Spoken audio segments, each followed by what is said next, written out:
সুপ্ৰভাত সকলোকে আজি এটা নতুন ভিডিঅ'লৈ স্বাগতম জনালোঁ আৰু পুৱাই কেইবাদিনো দেখুৱা নাই গৰম পানী কিন্তু খাই আছোঁ দেই আকৌ পুনৰ গৰম পানীৰ পৰা আৰম্ভ কৰিলোঁ দেই খাই লওক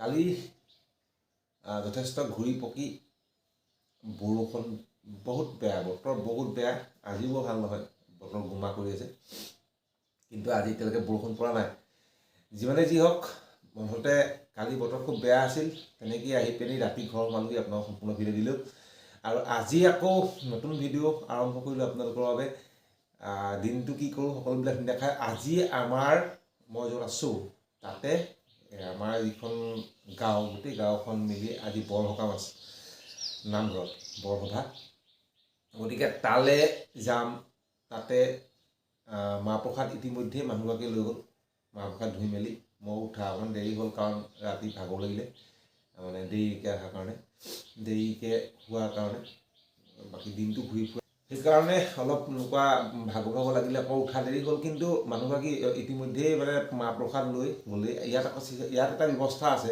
যে ঘৰে ঘৰে মাহ প্ৰসাদটো তিয়াই ধুনীয়াকৈ ধুই মেলি তামোল পাণ অৰিহণা সহিতে নামঘৰলৈ লৈ যায় যিমান ঘৰ গৃহস্থী আছে সকলোৱে চান্দা এটা এক্সট্ৰাকৈ ল'ব আৰু মাহ প্ৰসাদৰ কাৰণে তেওঁলোকে নিজে ঘৰতে তিয়াই সকলোৱে লৈ যায় ৰাজহুৱাকৈ মাহ প্ৰসাদ হোৱাৰ কোনো ব্যৱস্থা নাই গতিকে ব্যৱস্থাটো বেয়া নহয় খুব ভালেই লাগিলে আৰু নিজৰ ঘৰৰ গৃহস্থৰ কাৰণে যিমানখিনি লাগে সিমানখিনি মাহ প্ৰসাদটো দিবই তাৰ ওপৰেঞ্চি অতিথিৰ কাৰণে দিয়ে মানে এই বৰসকামটো পাতিলে বৰসভা পাতিলে ওচৰ পাজৰ গাঁওবিলাকক বহুত ভকত তেওঁলোকে নিমন্ত্ৰণ জনায় গতিকে খুব মানে কনচেপ্টটো ভাল লাগিলে তেওঁলোকৰ কনচেপ্টটো মই শুনিলোঁ ভাল লাগিলে হয়তো বুজো হ'ব নেকি গ'লে গম পাম দাড়িখিনি অলপ কাটিব লগা আছিল দাড়িখিনি কাটিবলৈও সময় নাইকিয়া নিচিনা হৈছে কাটিব পাৰিলে কাটিম কিন্তু গোটেই কনচেপ্টটো ভাল লাগিলে এটা নতুন কনচেপ্ট তাৰমানে আমাৰ তাত তেনেকুৱা নচলে শিৱসাগৰত নচলে বিশেষকৈ মোৰ ঘৰ শিৱসাগৰত নচলে কিন্তু শিৱসাগৰত ৰাজহুৱাকৈ মাহ প্ৰসাদ গোটাই আৰু ৰাজহুৱাকৈ ধুই মেলি কামখিনি কৰে ইয়াতে দেখিলোঁ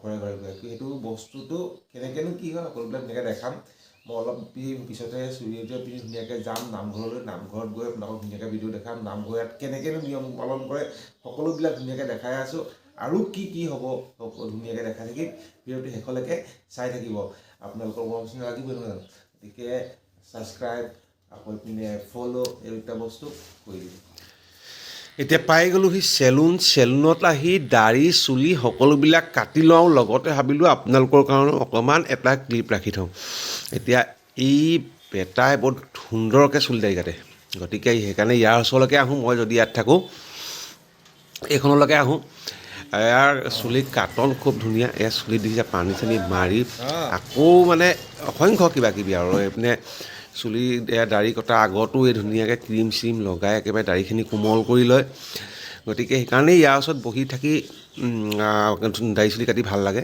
এতিয়া আকৌ এইটো দেখিছে নহয় হেৰি মানে মুখত লগাই লৈছে দাড়িখিনি কাটিবৰ কাৰণে যিহেতু আজি নাম আছে নামৰ কাৰণে দাড়ি চাড়ি কাটি পিনি সুন্দৰকৈ যাব লাগিব আৰু এনেও কাটি থকাই হয় খুব ঘনে গতিকে একদম এয়া চাওক ফাইনেল লুক যিটো লুক মোৰ একেবাৰে শেষ লুকটো লৰালৰিকৈ গাটো ধুই উঠি আহিলোঁ মানুহগৰাকী গ'লেই ভণ্টীয়ে ছোৱালীয়ে মানুহজনী সিহঁতি গ'ল এতিয়া মই আছোঁ ঘৰত অকলে চুৰিয়া টুৰিয়া পিন্ধি সকলো ৰেডি এতিয়া ঘৰৰ নামঘৰতে সেৱাভাগ জনাই লওঁ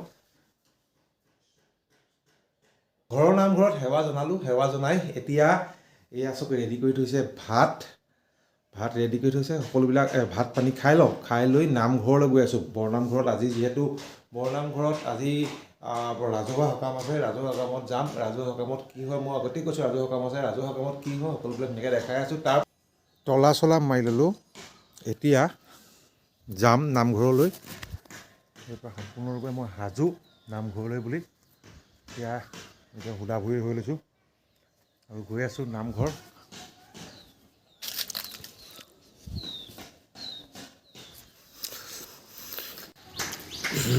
এতিয়া চাওক এই ৰাস্তাটোৱেদি নামঘৰৰ সেইখন গেট নামঘৰৰ মূল তোৰণ আৰু এইপিনে সেয়া নামঘৰ ভকত একদম ভৰ্তি হৈ আছে। যিহেতু গাঁওখন যথেষ্ট ডাঙৰ, গোটেই মানুহখিনিয়ে এইমাত্ৰ সেৱা কৰি উঠি আহিছে। এতিয়া ভকতৰ আশীৰ্বাদ লৈ প্ৰথম সেৱাভাগ কৰিলে। এতিয়া আকৌ ভকত আদৰণি প্ৰৱচক এনেকৈ বহি থাকে আৰু অতিথি আহিলেই একদম একেবাৰে সন্মুখতে তেওঁলোকে সেৱা কৰে। এই সেৱা খুব সুন্দৰভাৱে কৰে। পিনে চাহ জলপান খুৱাই আছে। মই পিছে জলপান নাখালোঁ, চাহে খালোঁ। চাহ জলপান সকলো অতিথিকে খুৱাইছে। এতিয়া খোল প্ৰসংগ, এয়া হ'ল খোল প্ৰসংগ। কৃষ্ণ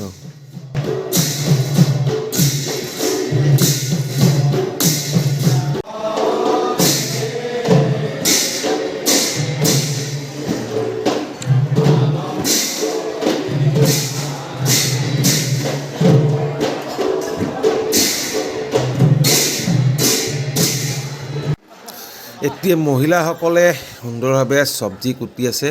সকলো ভাজি কুটাত ব্যস্ত। এইপিনে আলু ফ্ৰাই, ভাত সকলোবিলাক ৰেডি কৰি আছে। কিমান তাও লগাইছে চব, একদম পুৰা 3টা 4টা চৌকা। ইয়াত 3টা, ইপিনে এটা 4টা চৌকা। ভাজি এইটো অলৰেডি হৈ গ'ল, একদম সুন্দৰ লেবৰা ভাজি। আকৌ আহিল প্ৰসংগ আৰম্ভ হৈ গ'ল। এতিয়া প্ৰসংগ আৰম্ভ হৈ গ'ল। কৃষ্ণ প্ৰসংগ অকণমান উপভোগ কৰক।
এইখন এখন কলপচলা ভাজি কেনেকৈ গ্লাছ মাৰি আছে। কলপচলা কাটি আৰু কলপচলা ভাজি জ্বলা অকণমান দি দিলে, বুট কেইটামান দি দিলে বৰ ভাল লাগে। এয়া চাওক কি ধুনীয়াকৈ সকলোৱে বনাই আছে। বাল্টিঙে বাল্টিঙে কলপচলা কুটি আছে আইসকলে আৰু আনি আছে।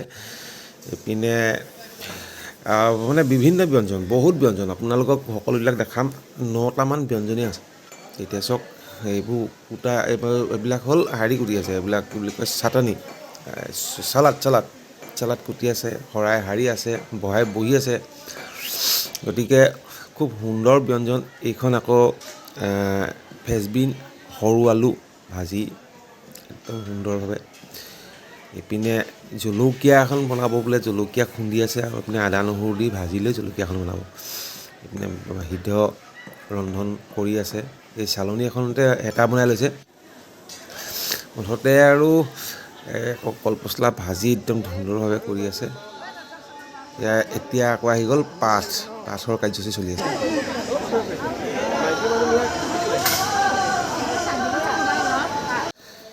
শেষৰ সেৱাভাগ চলি আছে।